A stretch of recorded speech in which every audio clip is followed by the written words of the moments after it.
দিশেহারা পশুদের মতো আমাদের চারদিকে অনিশ্চয়তা আর মানবিকতার অবক্ষয়। কিন্তু এই ঘুরতে মিলেও কবির অভয়বাণী আমাদের পথ দেখায়।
সভ্যতার সংকট প্রবন্ধে জীবনের শেষ প্রান্তে দাঁড়িয়ে কবি বলেছিলেন, একদিন অপরাজিত মানুষ নিজের জয়যাত্রার অভিযানে সমস্ত বাধা অতিক্রম করে তার পবিত্র মর্যাদা ফিরে পাবে।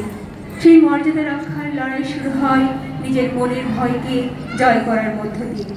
রক্তকরবীর বিশ্বপাবনের মতো আমাদেরও আজ বলতে হবে, ভয় যে করে না সে মরতেও জানে না।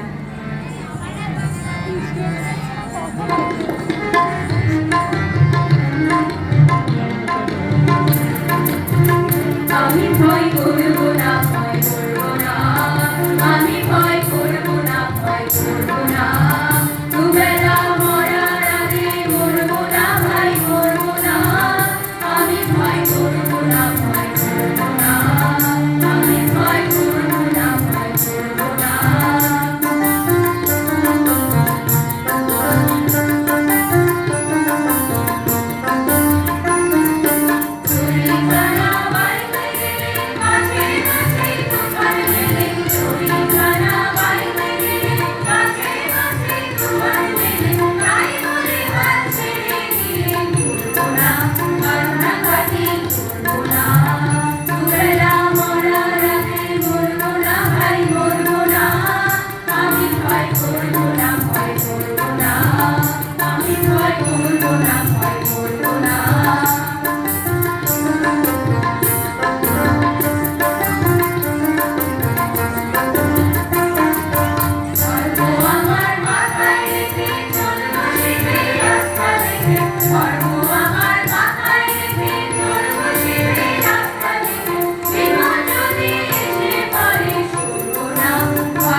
কেবল টিকে থাকাই নয়, প্রয়োজন রূপান্তরে। জীর্ণ সমাজ ব্যবস্থা আর পুরাতন ধ্যান ধারণা যখন মানুষের পায়ে শৃঙ্খলা হয়ে দাঁড়ায়, তখন তাকে ভেঙে ফেলায় একমাত্র ধর্ম। নজরুলের ভাষায়, তো শিকল দিয়ে শিকল করে ভাবতে হবে ভাই। ঘরবায়ের ভেঙে সেই জীর্ণতাকে কুড়িয়ে দিয়ে জীবনের বন্যার উদ্যম কৌতুককে আমাদের স্বাগত জানাতেই হবে।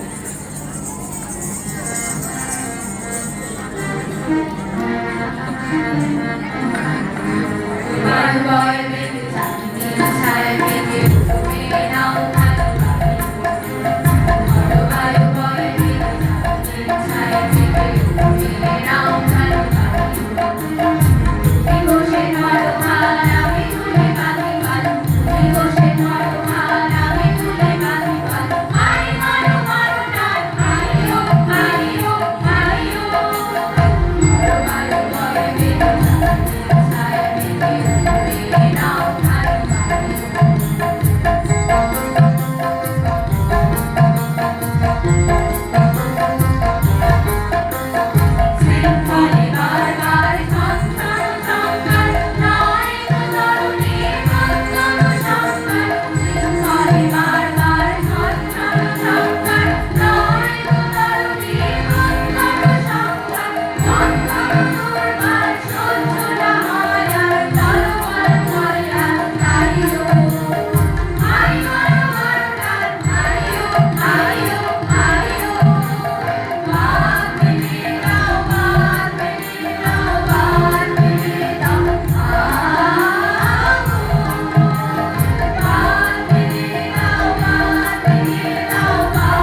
তার আত্মশক্তির দর্শন।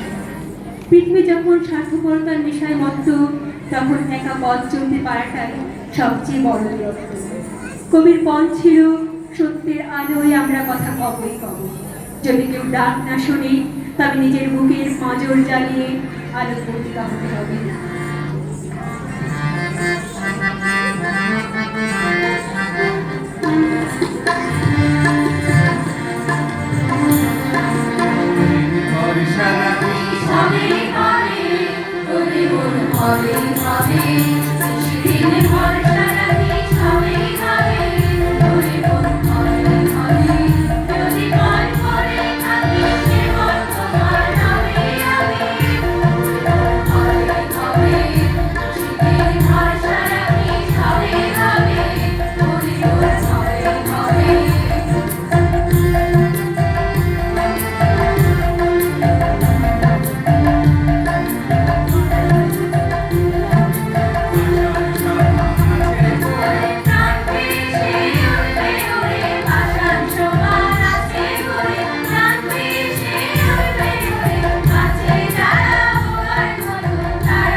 পরিবেশনের শেষ লগ্নে ফিরে আসি সে করে রবীন্দ্রনাথ কেবল একাকী পথ চলার কথা বলেন, তিনি মানুষকে মেলাতে জানতেন।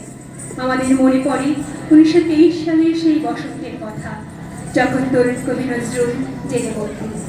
রবীন্দ্রনাথ তার বসন্ত গীতিনাট্য উৎসর্গ করলেন নজরুল ইসলামকে। অনেকে অবাক হয়েছিলেন, কিন্তু কবিগুরু বলেছিলেন নজরুলের কাব্যে তলোয়ারের ঝনঝনানি আছে, কিন্তু তার ভিতরে যে একটা বাসিও আছে এটা আমি জানি। এই তো রবীন্দ্রনাথ, যিনি বড় ছোট, নবীন প্রবীণ আর হিন্দু মুসলমানের বিভেদ ঘুচিয়ে সকলকে এক সুতোয় বাঁধতে চেয়েছেন। আজকের এই হানাহানের পৃথিবীতে রবীন্দ্রনাথ আর নজরুলের সেই ভ্রাতৃত্বই হোক আমাদের আদর্শ। আমরা যেন পরের দেওয়া অপমানে দমে না যাই, বরং নিজেদের ঐশ্বর্যকে চিনতে শিখি। সভ্যতার সংকটে সেই অমোঘ বিশ্বাস দিয়ে আজ আমরা শপথ করি, মানুষের প্রতি বিশ্বাস হারানো পাপ, সেই বিশ্বাস শেষ পর্যন্ত রক্ষা করব।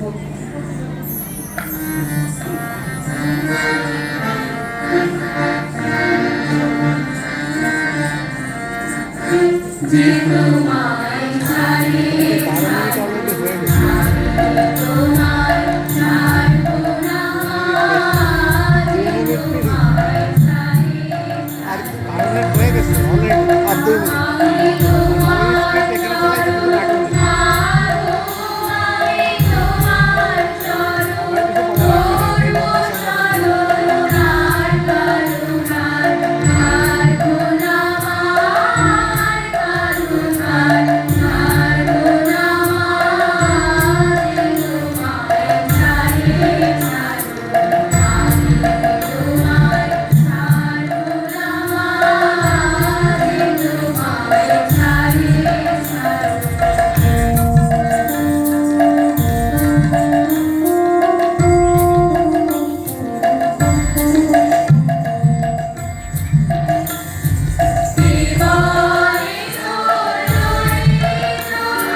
সকলকে ধন্যবাদ। ধন্যবাদ খুলনা কলেজে